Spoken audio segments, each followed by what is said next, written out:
Welcome back to season 3 of Hold My Crown podcast. Woohoo! Woohoo! I'm so excited that we're back. We took a break because we had a baby, and we've missed you guys so much. We love hanging out with you every single week here on the Hold My Crown podcast. I am Nia Sanchez, your host, and your other host is... What's up, y'all? It's Danny Bucco. How you doing? Today is a very special day because we are going to tell you the birth story of our baby. Baby number 4. Number 4. 4 under 4. Feels like 24. What does 4 under 4 mean? What does 4 under 4 mean? 4 kids under the age of 4. Oh, yes. There you go. Let them know. And I say 4 under 4. How about one more? And I say you're getting a vasectomy. Okay. All right. So. Birth story. The smidgiest of backstory, Yeah. I feel like is important. How was your pregnancy? Pregnancy was generally good, except for I was always exhausted. 24/7, I was exhausted. I could not walk. I could not stand. I was always out of breath. But when it comes to kind of the backstory of the birth story, I had been having contractions consistently for almost a full month before giving birth. The ones that I could feel, I was having light ones all the time, but the ones that I could feel, I would say within the last week before giving birth, there was a point where my contractions were so frequent that I was at the point where my doctor said I should be going into the hospital. Right. Because we live so far from the hospital, she said if they are 10 minutes apart consistently for an hour, go to the hospital. Right. Now, just making this assumption, I was like, you know what? I'm just going to relax myself in a bath because they tell you if you're in active labor, don't get in a bath because it can relax your body. So it was like, cool, I'm going to take a massive Epsom salt bath and I'm going to drink magnesium water because I hear about women getting magnesium drips to slow down their progress of their birth and all of that if they need to slow it down if they're going into labor too early. So I'm doing all the magnesium things on my end and just trying to relax and breathe. And I told myself, I'm just going to go to bed. And if I'm really in labor, my body will wake me up. Right. And I didn't go into labor that day. This is about a week before giving birth, but regular contractions. Yeah. And cut to the day that Braxton Hicks? No, I say they're contractions. Sure, technically Braxton Hicks, but I say contractions. So cut to the day that I go into labor. We had some friends over. I could tell my body was just as tired as it had been, but regular contractions. So I sat down the whole time while the kids played. Every day I'm like, and especially that day, I said, is today the day? Because it's every day you were having contractions. Right. Some were a lot less frequent. Some were but very some were frequent. massive. Right. My girlfriend was sitting next to me and she looked at me and she was like, whoa, you're having a contraction. I was like, oh yeah. That day? That day. She was like, I could see your whole stomach coning and tightening through the dress. Yeah. So we had a dinner to go to. We had a barbecue. Remember Hank and Swan's dinner? Yeah. We had a barbecue. I was trying my best to be social, but I had to pull back on a lot. Even the Vial Files podcast, we were supposed to do that week. We were supposed to do that. And I was like, I am in so much pain with these contractions. I don't think I can sit through a podcast. Yeah. So we canceled that. That was on Wednesday and I had gone into labor on Saturday. So it was craziness already. So there was a barbecue at our friend's house right down the street. Ryan and Lexi. Hey, shout out. Yeah. We had that planned. I kept asking her, are you okay? Is it coming? Is the baby coming? She was like, no. I think I'm good. So I go to my buddy, Ryan Cabrera, who lives right down the street. You go. I'm going to stay home and rest. I don't think I have it in me to be at a party. And I had not packed my hospital bag yet. Yeah. So I was like, I'm going to rest. I'm going to chill. I had everything kind of in an area in my bedroom. So I said, I'm just going to sit on the floor and kind of pull all the pieces that I need and put them in my hospital bag. So I'm actually packed for whenever this baby does come. And I'm a week out from my due date. Right. So this is a Saturday. So I take Asher. He's very excited. We go down the street. We literally live 3 blocks away. And go in. And about 5 minutes later, I get a call. Yes, you do. And I just want to say, I should have said this from the top. This is a wild and crazy story. So buckle up and hold on tight. It's crazy. It will not, hopefully, will not make you afraid of birth at all because we, even though it's like wild and intense, we love birth. Like it's Yeah. exciting and it's Yeah. beautiful. And so I don't want anybody listening to this to think like, oh, if I listen, I might be afraid of like a birth. I think you'll be like, whoa, that was crazy. Yeah. But you'll also maybe learn some things to work with your doctors on at the hospital. So stay tuned for all the details. It is wild and crazy. So I'm sitting, cut to back where I'm at. I'm sitting at home. Uh-huh. Oh, excuse me, my voice cracked. I'm sitting at home. I had been packing my hospital bag. I was about 70% done, but Your mom's in town. my mom's in town. We flew her in early because my contractions were so regular. Thank We're like, God. we need her here before my due date. So Yeah. she had just gotten in town like 2 days before. Yeah. I decided to just sit on my bed and scroll Instagram because I was like, I'm just going to relax. I feel a little tired. And so my mom was in the room and we were talking about the hospital bag and like what else I needed to pack. And I said, I'm just going to chill. So I'd been sitting in the bed for about 15 minutes without moving an inch. I was not stretching, moving, nothing, just scrolling Instagram and talking to my mama. And then all of a sudden, it felt like inside of my body, a balloon popped, like a big pop. And I've never felt that feeling Yeah. before. My water broke with Asher, but it was like Right. a little trickle, and I never Right. felt a pop. It felt like a balloon popped inside of my Yeah. body, and then water started gushing all over the bed. And I was like, well, and I was doing nothing. Yeah. I was sitting there in the same position I had been in for 15 minutes talking to my mom, Chilling. not stressed, nothing, Yeah. just chilling.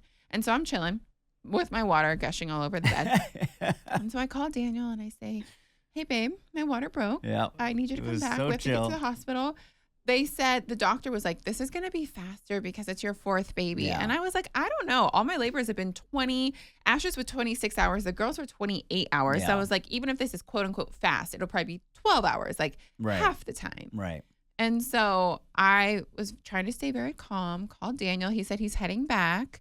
I have to pick up Asher. He's kicking and screaming. He's like, I didn't even get in their blow up pool yet. Right. Like, They had only been at the party for 5 minutes. I was like, hey, everybody, my wife's water just broke. We're going into labor. We're going to the hospital. See ya. And they're like, what? No way. They all started clapping. And Yeah. they're like, good luck. Good luck. So first call I made was Daniel. Second call I made was to the hospital.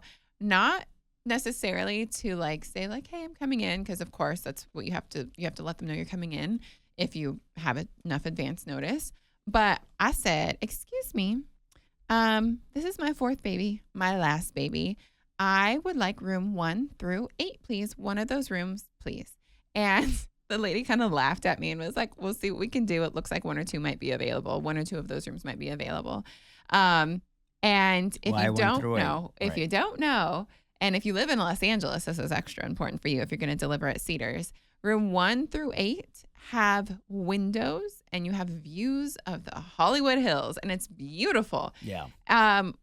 Unbeknownst to us, when we gave birth to Asher, I think we had room like 9, and it was kind of a half of a building, half of like you could see something. Macy's. There or was something. right, Yeah. but it was like at least there was a window. Yeah. The rest of the like 24 or 35 rooms are all interior rooms. Yeah. You feel like you're in a box. Yeah. And that's what I was No in for the windows. girls. And Yeah, it for was the actually twins. a bit, it kind of stressed me out, made me a little like depressed almost. I don't Yeah. know. I was like not happy about it. So that was my second call. Excuse me, I would like a nice room, please.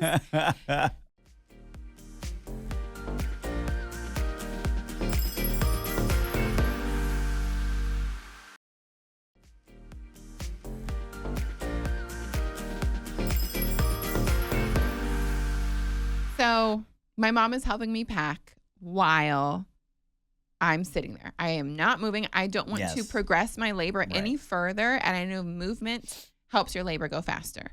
So I'm chilling until we're ready to walk out the door. So I come flying in Woo! and He's excited. amped. Uh-huh. And she's just on the bed, just covered in liquid, towels all Towel over the between place. my legs. Yep. And I was like, I had been outside literally, this is now 5 o'clock.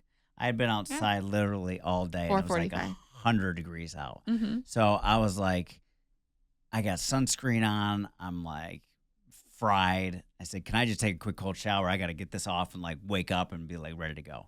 So jump in, take a quick cold shower, get out, help finish packing whatever we need. And we get in the car and Well, on the way out, I tried to say bye to Asher, and he was like, no. And I was like, 3-year-olds, like, you can't just like, exactly. they don't give you what you want all the time. So Baby's coming. So before we leave, I put on a diaper and a dress so we have easy access to down there. And I know I'm going to keep leaking in the car. So I put a diaper on and off we go. Off we go. We look at the GPS and it says 58 minutes. To the hospital. To the hospital on a Saturday. Thank goodness it was a Saturday. I know. Imagine if it was rush hour. It would have been 2 hours to get to the hospital. Lord have mercy. Yeah. So my contractions are already, I would say, about 10 minutes into the drive, right around when you're getting on the freeway. So we live about 10 minutes away from the freeway entrance, maybe 7 minutes. My contractions start getting a lot more intense. They're not crazy yet, but I'm like, oh boy, this is big. This is big. This is urgent. I'm hearing the urgency. Yeah. So and I called my doctor, of course, right, to tell her, and it was the answering service. So she called me back right when we got on the freeway, and she said, "How far apart are your contractions?" And I said, 5 minutes apart. Which wasn't true. That was a lie. I don't know why I wanted to stay calm. I wanted to make her feel calm. Right. I don't know why I'm protecting her headspace. Exactly. Because she needs to know the real deal. Because we had 48 minutes left. Right. Almost a full hour still. And my contractions were 3 minutes apart. 3 minutes apart. And getting so intense. But I told her 5 because I didn't want to stress her out. Exactly. So it was a movie. I am white knuckling this steering wheel. I'm going 110 miles an hour. Literally. Weaving in and out, breaking every law. I'm holding on for dear life to like bear down and like not fly in the car. I pass a cop. I'm like, oh my gosh, we're getting pulled over. And I was like, yes, let them get behind us. Let them pull you over. I'll call 911. Us. Yeah, I was like, I'll call 911 and tell this cop to escort us. Yep. Like nothing happened. Nothing. They didn't even care that we were driving 110. Keep on going. She's having her contractions. They're getting more intense. They're getting way more intense now. At this point, they're just under 3 minutes apart. My doctor calls back, and that's when I confess, like, I lied. Yeah, they are 3 minutes apart, maybe less than 3 minutes now. And she's like, okay, it's still almost an hour till you get here, especially if there's traffic or anything. We need to start game planning, mapping out the hospitals that are on the way. If you need to go to a different hospital, I don't want you giving birth in a car if you can help it. And that was one of my thoughts. I just kept saying, I want an epidural and I don't want to give birth in a car. I don't want to give birth in a car. Right. Like, I was freaking out about that. I think my mom had actually given us like extra clean towels just in case. I mean, I thought it was going to happen. Yeah, it was so scary. A couple times. But if we were to go to a different hospital, she wouldn't be able to deliver the baby. Right. And she's delivered all 3 of our previous babies, so we wanted her. And we're very comfortable with her. So, again, I'm flying. Mm-hmm. I'm talking to Nia, trying to talk to Nia, trying to pray. She's telling me to shut up. I'm trying to hold her hand, trying to grab her hand. I said, you want to squeeze my hand? Oh, don't touch me. Oh, yeah. Those moments. Oh, yeah, it was happening. And then it has me get off super early to go over the canyon. Right, because the canyon's going to drop you off straight at the hospital versus going all the way around all the freeway. All the way around. But once you're on a canyon, you're on one-way streets. It's a one-lane street. One lane going up, one lane going down. Mulholland. If there's any traffic, if there's any accidents or and anything, there was some traffic. Yeah. I was going around people. At this point, it was like she's saying baby's coming. Oh, yeah. I had a moment where I thought I felt the urge to push. She was like, yeah. So I was like, this baby's like, coming out. They say if you feel like you have to poop, your baby's in the coming. freaking car. Yeah. They say if you feel like you have to poop, your baby's coming. And I felt like I had that urge, and I was like, I am just silently praying and white knuckling and put the hazards on, and I'm blaring my horn to just go around people, going into oncoming traffic. Like, it was insane. There was one point where we're at a stoplight and there's too many cars in front, and there's a police car on the opposite side that's going to be coming towards me, and a turning lane. The turning lane was open. I didn't care. I just went in the turning lane, and I ran the red light. Yep. And the cop didn't even come around and do anything. Did not even care. Didn't notice us. What are these police in Los Angeles doing? She was just looking down at her phone. Yep. That's so funny. There was multiple points where the contraction pain. So I've never felt contractions this bad in my entire life because Epidural. epidural. In my 26 hours of labor, 28 hours of labor, I had an epidural at the point where the pain was getting bad. Right. This was so intense. Once we're kind of through the canyon, but we still have a good amount of like city to drive to get to the hospital, my contractions are 2 minutes apart, feeling like they're getting shorter than that. I'm in so much pain, saying I've never felt this kind of pain in my entire life. Like We're still like 24 minutes away. it was, it makes me like stressed out thinking about it. Yeah. Then I start calling. I'm in so much pain. I'm calling back to the hospital saying, The baby's coming. This baby is coming. The baby's coming. Where can I go to get closest to like the rooms? I'm not going to be able to walk. I will not walk. I'll need a wheelchair. Yeah. And they said, come to the emergency room. Right. Come straight to the emergency room. Right. Because I know for our hospital, you have to park in the parking garage, then you have to walk up Labor to and the delivery. first desk, and then you have to get in an elevator, take the elevator to labor and delivery. I was in so much pain, I knew I would not physically be able to walk. So the wheelchair was going to be in the emergency room. She said to go there. So I am flying. Mm-hmm. I am passing straight through stop signs, going around people, honking the horn. Finally get on Beverly Boulevard and turn in. I'm looking to where the emergency. We can't find the emergency room entrance. It's not easy to find. No, it isn't. So then I flip a U. I find it, and I don't even what. So I would say 2 contractions before, like having eyes on the hospital, is when I start crying. So maybe 4 minutes before, I'm in so much, and I feel like I'm a tough person with a high pain tolerance. There was a lot of screaming that was happening before that. I mean, you were holding that I was like, freaking bar with the entire night. You'd think I was on a roller coaster. It was nuts. It was crazy. And I'm like, Lord, please keep this baby in. I don't want to deliver this baby in the car. And I thought for sure it was going to happen. Absolutely. At some point. And how the amount of decibels you were screaming. Absolutely. Well, because they say you need to let it out. Like a lot of women, in our culture and society are not allowed to be loud. And so, but it is very primal to just let out the sound or let out the noise or whatever. So and that helps with the pain as well.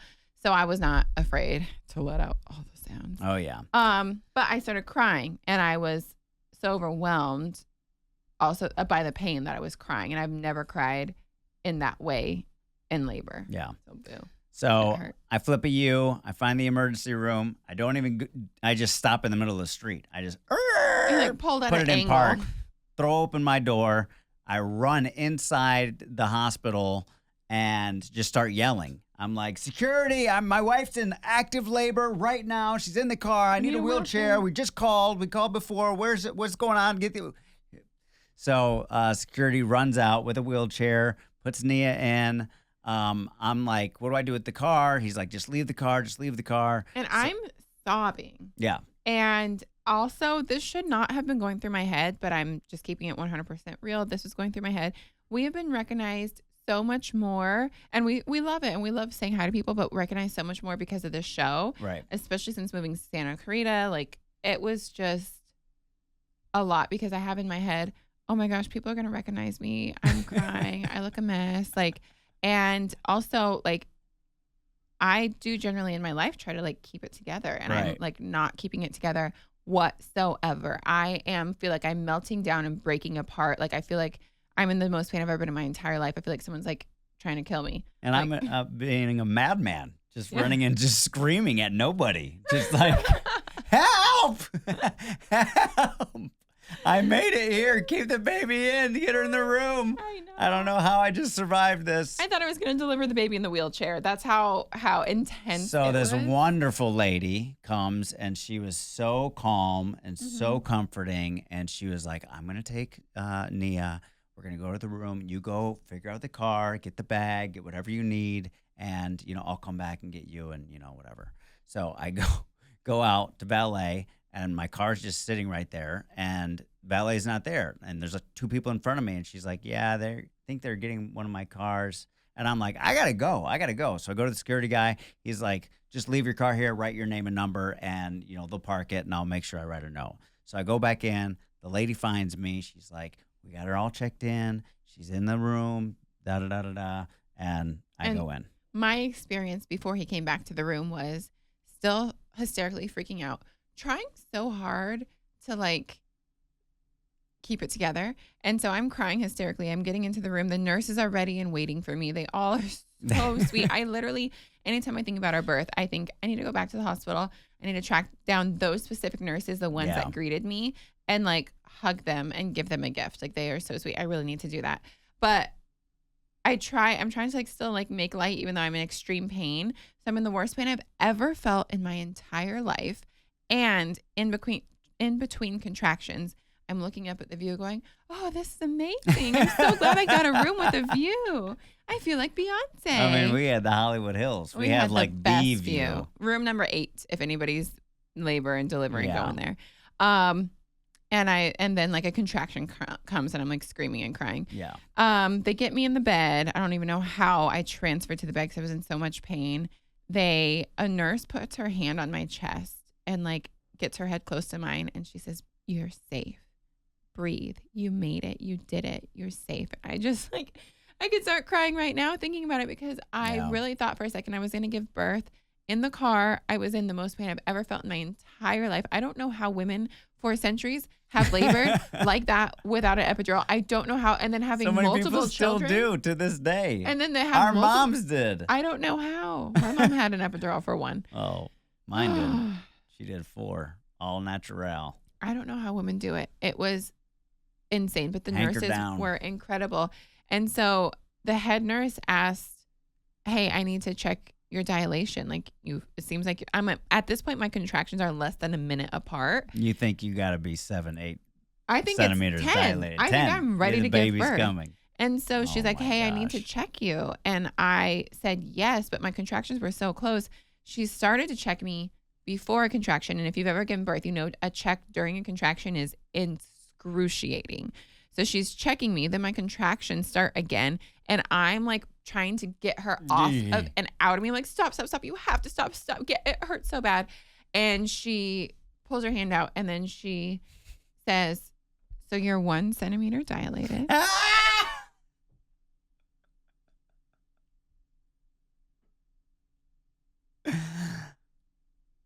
What? First, tell me your reaction, because when I came in, she had already done it. Yeah. And then I hear you're 1 centimeter dilated. I think I blacked out. And I was going to kill you.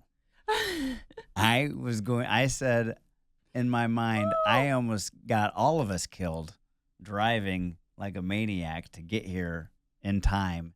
And you were only 1 flipping centimeter dilated? Saying the baby was coming? I was not happy. I think I blacked out. And I'm looking at the doctor and she's going, "Here we go again." Yeah.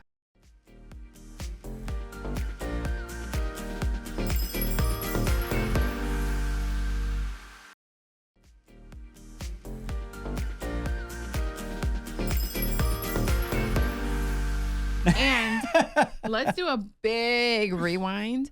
When we were in the car, this is a big rewind. One of my like probably 5 phone calls I made to the poor front desk of labor and delivery. I called them so many times.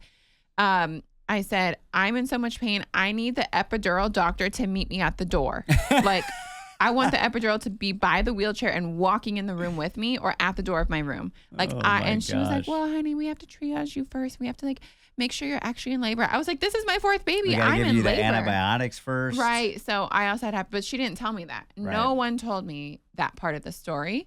But I literally, multiple phone calls had said, "I need an epidural doctor ready for me." And they were not ready. So there's that. So Daniel walks in. The nurse says she's 1 centimeter. They call for an ultrasound to like just double check baby and everything's going well. My doctor finally comes in as well.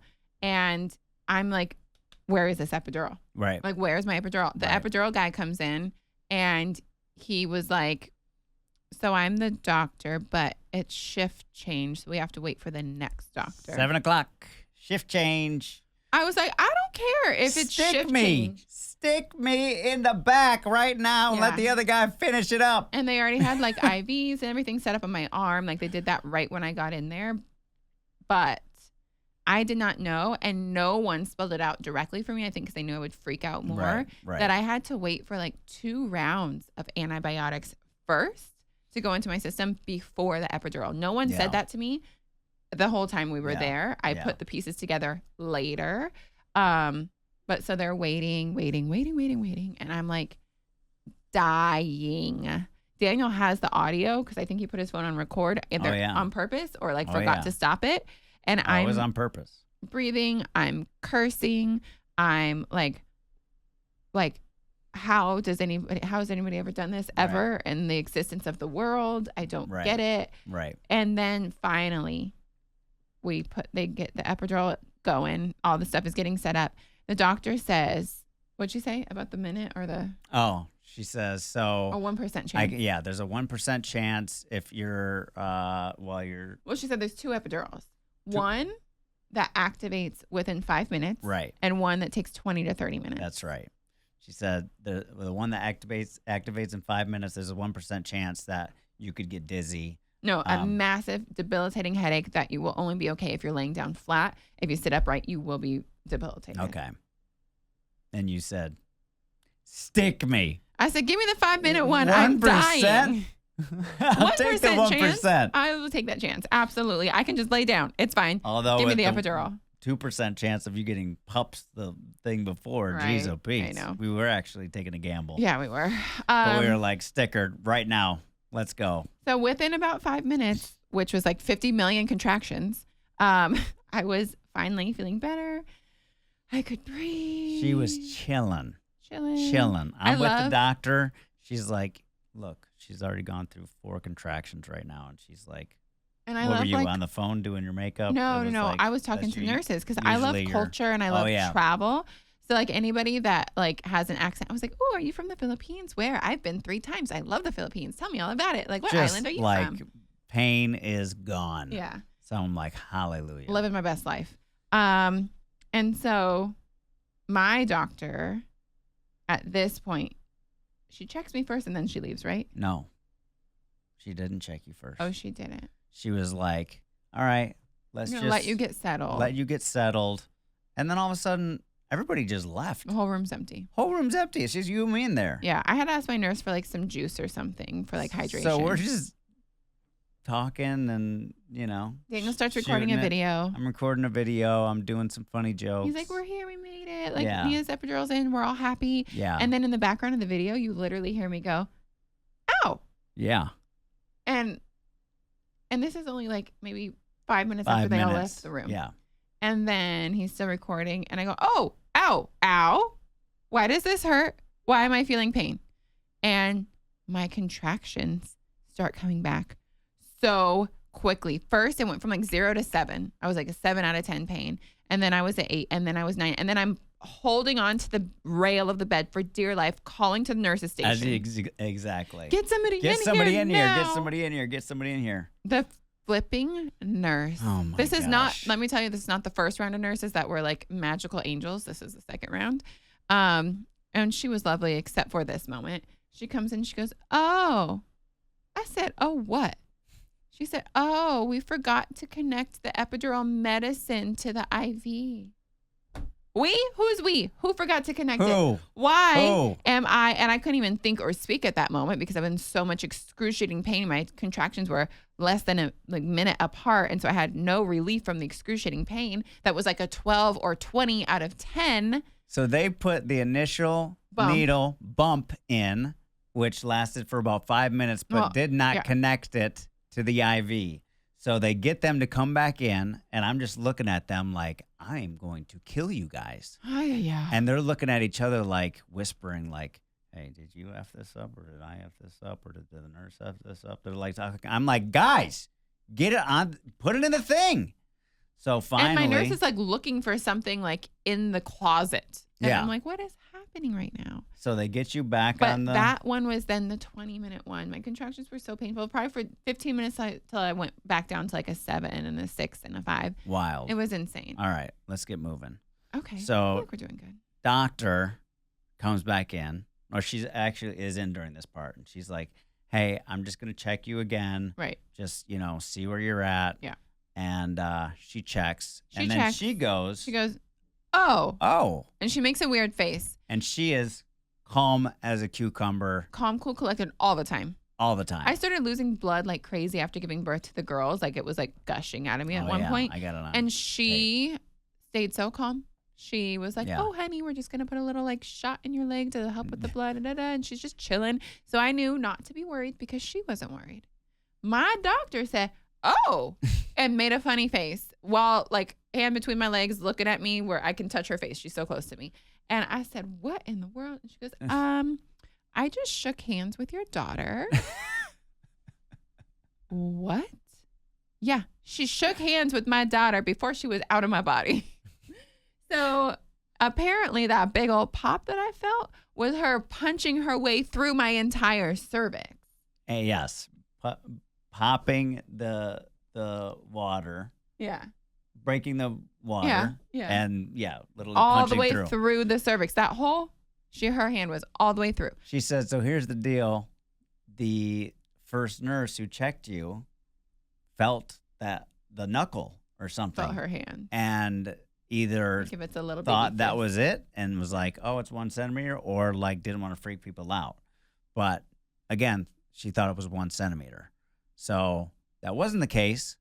You were. I was 7 centimeters. 7 centimeters. And 90% effaced. Yes. Right. And now we got a problem because the arm is coming out first. The whole entire arm. And we need head first. Yeah. So she pretty much told me I'm not able to safely deliver a baby like this, but that you would need a C-section. Right. But she was like, exactly. She was like, I'm going to try to push her hand back in. And as long as her hand is even by her face and not just nothing above the head, then we can do the delivery as planned. So she does that. She pulls her hand out. It's all covered in blood. I'm like, oh my, that's not good. And then I'm chilling. My epidural's fully in. Epidural's kicked back in. Finally, I can take a breath. And then I would say she left, came back like 10 minutes later. She checked me again and she said, you're ready. You're ready. 10 centimeters fully effaced. So by the time everything was settled, I was only chilling for 10 minutes after everything was like settled. And I was just in the room with nothing going on. And I didn't want to push right then. It was just too hectic, too crazy, too much going on. So I asked her, I said, can I just take some time? Like, can I just chill for a bit? And I think it was like probably a solid 15 minutes where I was ready to push. Yeah. But because I had the epidural in, I didn't necessarily feel that need to push. You could kind of reset your... Yeah. And some women feel like a primal, like, I have to push now. Yeah. I didn't have that at all, even though I was fully, ready. So I stayed as upright as possible because gravity helps baby come down the birth canal. And I waited like 15 minutes. We were just chilling, talking, hanging out. And then I had this very, again, primal is the word, urge to be more upright. Like I wanted to almost be like sitting up and like squatting. I don't know why, but I was way more upright than I was with the other ones, I'll just say, but I wasn't like fully upright.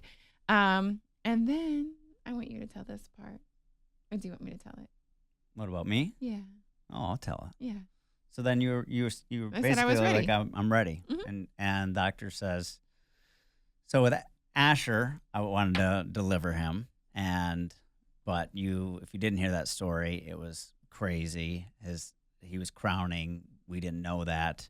So I held her leg and he ended up coming out that way. And I saw it right there. Mm-hmm. With the girls, it's too high risk.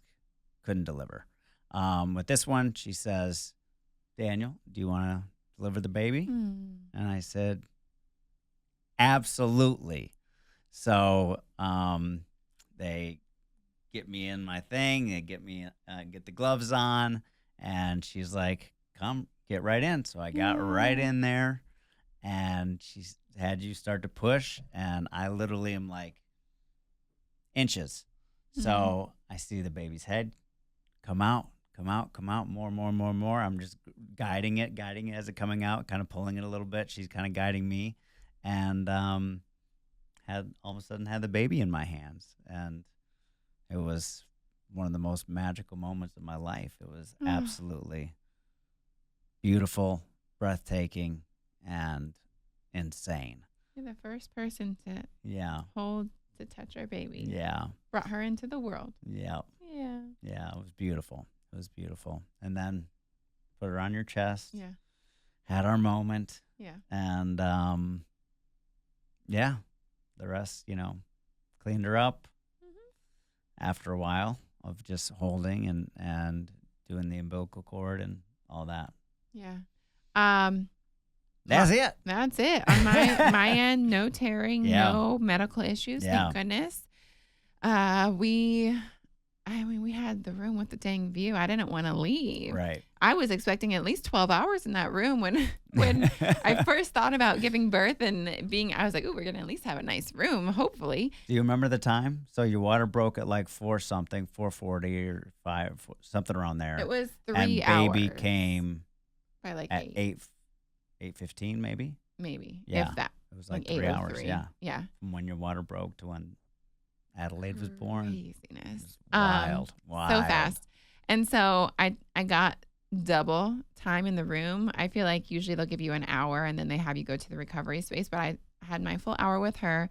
They measured her and did all her, check-ins. Yeah. And then I was like, can we have another hour with Daddy having time? And so they gave another hour where you could hold her skin to skin. Yeah. And then we went to the recovery floor and there was just so many special moments. We won't go into all of them, but like we had incredible nurses. Yeah. All except for one, which I don't know how she still works there because we had her with Asher. And I've heard other people having her too. I wasn't there for that. What? Oh, yeah. You had gone to like get lunch or something. Yeah, I went to get lunch. I had like ordered something. I had you go pick it up. Yeah. And she gave me so much attitude. I don't want to go into the details, but we had a lot of amazing nurses. All of them are amazing for the most part, except for this one who we've met now twice. And there was one nurse that really helped take care of me. I needed more care after the twins than the babies even needed because I was experiencing the most intense full body rash that any of the nurses had ever seen. They said, I had a nurse say, I've been here for 25 years. Yeah, one was 15 years, one was 25 years. They had never seen a rash as bad as mine, and they had never seen one get worse after birth. It was just hard to describe how terrible my post-birth experience was after the girls. And so those nurses were really taking care of me.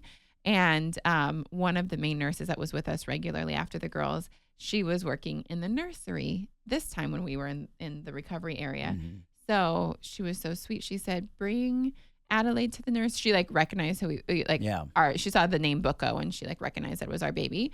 And she said, we're going to have a little slumber party in the nursery. Like bring her, like let, you mama get some rest. I'll party with the baby. And she was just so sweet. And it was just really a full circle moment to like see her the next time around. She came in and said hi. Her name was Nicole. Yeah. Shout out Nicole if you're listening.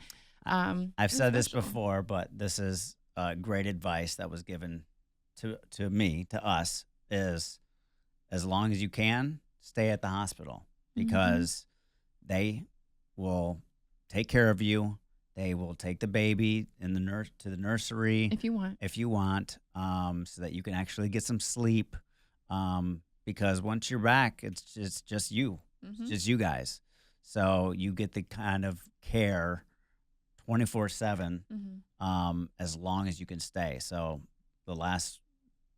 we didn't with Asher because he wanted to get back so quick, but with the girls and with Adelaide, we stayed as long as our insurance would allow, which was 2 nights. 2 nights, so 2.5 days we stayed. Yeah.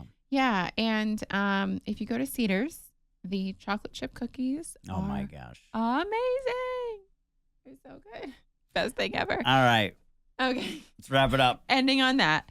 So that's our birth story for Adelaide. I realized that we don't actually have our birth story for Asher on record anywhere. We never did a podcast. We never did a YouTube. Yeah. We never even posted it on Instagram.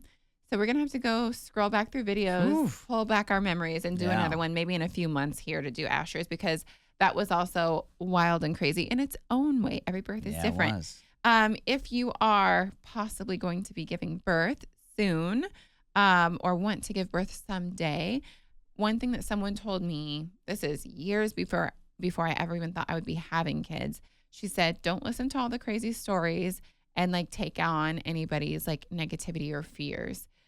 Birth can be beautiful. And it really is beautiful. Even though our story, yes, has lots of crazy ups and downs, it is the most beautiful, special thing ever. And I would do it over and over again. Not saying that I want to have 10 more babies, but like, I just think it's the most special thing. Yeah. Like, It's God's greatest and gift. I want to say that with sensitivity, because I know some people can't have babies, don't Yeah. want them and all of that. And I want to be sensitive to that audience, that group of people. But if this is part of your journey, it is absolutely incredible. So yeah, that's that. That's it. That's our birth story. We have so many fun episodes coming up on the Hold My Crown podcast. Let's go. So make sure Season 3. you are, season 3. Make sure you are subscribed. You stay tuned in. You're here with us every single Wednesday. Comment. Share. All the things. Tag us on Instagram, Real Nia Sanchez and Daniel Bucco, so we can also reshare. Yeah. All right. All right. Love you guys. Thanks Much for hanging love. out with us. God bless. Bye. Yay Media Group.